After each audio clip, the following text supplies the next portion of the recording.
Conflict management की कड़ी को आगे बढ़ाते हुए अब हम पहुंचते हैं कॉर्पोरेट कॉन्फ्लिक्ट मैनेजमेंट की तरफ। हमने पहले देखा कि पर्सनल कॉन्फ्लिक्ट मैनेजमेंट कैसे कैसे कॉन्फ्लिक्ट पैदा होते हैं, उनका निवारण किया जाता है। ये भी हमने देखा कि जो लोग सुलझे हुए दिमाग के होते हैं, जिनकी थॉट प्रोसेस क्लियर होता है, वो कॉन्फ्लिक्ट या तो आने नहीं देते या अच्छा मैनेजमेंट करते हैं उनका।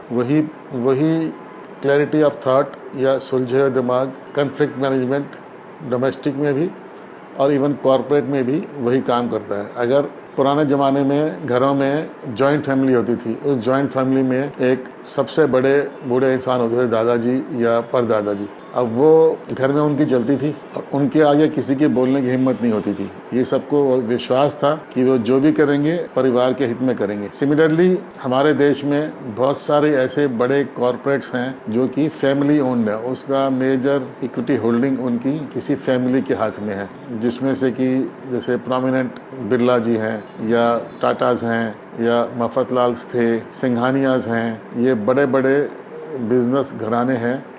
इनमें कॉन्फ्लिक्ट्स बहुत कम होते हैं क्योंकि इनमें जो बड़े सिंघानिया हैं या बड़े बिरला जी हैं, उन्हीं की चलती है और सारे उन्हीं की मानते हैं। इवन यूनियन के नेता, वर्कर सब उन्हीं की मानते हैं, तो उनके यहाँ कॉन्फ्लिक्ट्स कम होता है, स्ट्राइक्स कम होती हैं। पर एक और कॉर्पोरेट सिस्टम है जो कि एम्प्लॉयज़ चलाते हैं। अब L&T में कोई भी ओनर जो थे, ना लार्सन ना टूब्रो एक्टिव मैनेजमेंट में नहीं है, पर उनके यहाँ जो चेयरमैन होता है वो कंपनी का एम्प्लॉय होता है।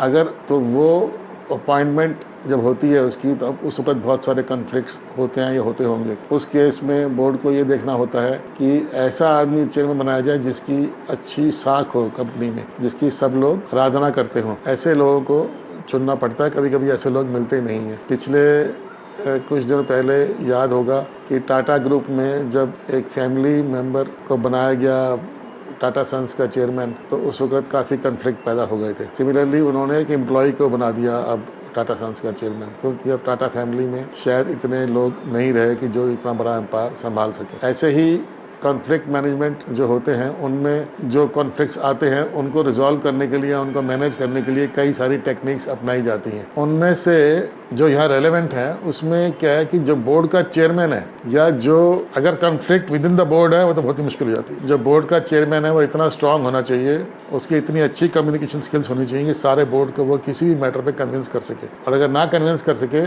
तो वो बोर्ड का फिर चेयरमैन नहीं रहना चाहिए। नहीं तो क्या होगा कि जैसे कोलिशन गवर्नमेंट होती है, हर एक कैबिनेट मिनिस्टर या हर एक व्यक्ति जो कोलिशन में इंपॉर्टेंस रखता है, जो किंग मेकर्स होते हैं कोलिशन में, वो लोग देश को या कंपनी को अपनी अपनी डायरेक्शन में चलाने की कोशिश करते हैं। उससे अराजकता फैलती है, क्यास हो जाता है। ये सब हमें अवॉइड करना चाहिए।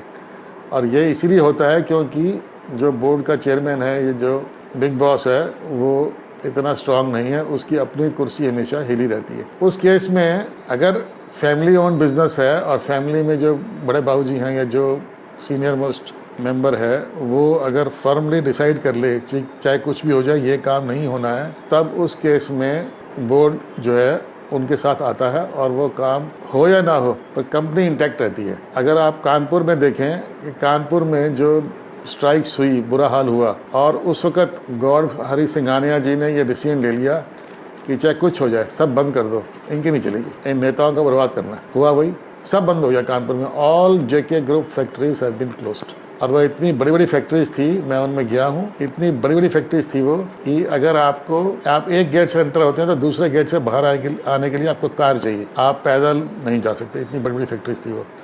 एक फैक्ट्री थी कानपुर में, वो भी स्ट्राइक का शिकार हुई, उसका नाम था IEL, इंडियन एक्सप्लोसिव्स लिमिटेड। वो भी ऐसे ही स्ट्राइक का शिकार हुई। अब हुआ ये कि कॉन्फ्लिक्ट मैनेज कैसे किया गया कि बर्बादी कर दी बस। उनको वर्कर्स मानने को तैयार नहीं थे, मैनेजमेंट इतनी स्ट्रांग नहीं थी। उन्होंने कहा ठीक है बंद करो यार, बस this is the easiest option, बंद कर दिया।